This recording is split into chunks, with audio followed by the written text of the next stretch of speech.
নমস্কার, আমার নাম কবিতা বল। আমি একটি আবৃত্তি করে শোনাচ্ছি।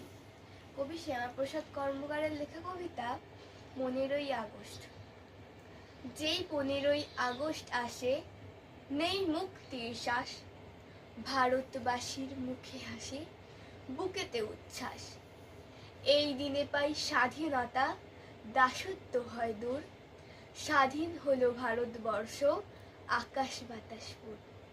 খুশির আকাশ, মুক্তির শ্বাস, স্বস্তি আনে প্রাণে, মুক্ত ভারত বুঝলো এদিন স্বাধীনতার মানে। ইংরেজ নেই, হুঙ্কার নেই, নেই হীনতা গ্লানি, নেই কারাবার, নেই কশাঘাত, মৃত্যুর হাতছানি। শৃঙ্খল নেই মায়ের পায়ে, সব ভেঙে খান খান, বীর শহীদের আত্মত্যাগে মুছল অসম্মান।